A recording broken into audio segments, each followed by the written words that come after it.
मानसिक रूपमा उहाँ पूर्ण रूपमा अपाङ्ग हुनुहुन्छ, तर उहाँको कला यति अनौठो छ, यति राम्रो छ।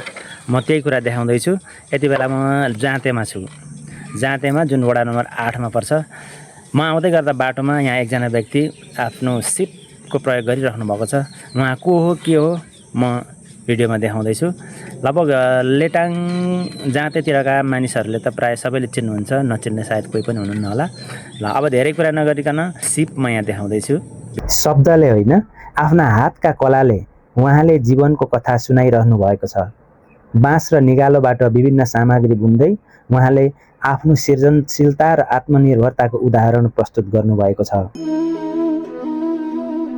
लेटाङ 8 निवासी एक प्रेरणादायी व्यक्ति जो बोल्न नसक्ने भए पनि उहाँको सिप, मेहनत र कलाप्रतिको लगाव असाधारण छ। उहाँको बातचित गर्ने शैली केवल आफ्नै पाराको रहेको छ।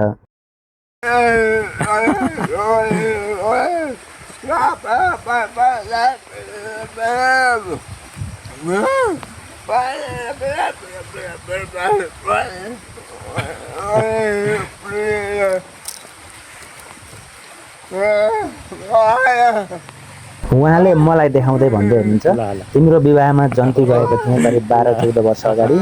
धनकुटा जुन बाटो घुमाउरो थियो, बाटो घुमाउरो भएकोले मलाई बमिट धेरै आयो भनेर 14-15 वर्ष अगाडिको कुरा मलाई सुनाउँदै हुनुहुन्छ, जुन कुरा मलाई एकदमै रमाइलो लाग्यो। शब्दले होइन, आफ्ना हातका कलाले उहाँले जीवनको कथा सुनाइरहनु भएको छ। बाँस र निगालोबाट विभिन्न सामग्री बुन्दै उहाँले आफ्नो सृजनशीलता र आत्मनिर्भरताको उदाहरण प्रस्तुत गर्नुभएको छ। शारीरिक सीमितता कहिल्यै सिपको बाधा हुँदैन भन्ने सन्देश उहाँले दिनुभएको छ।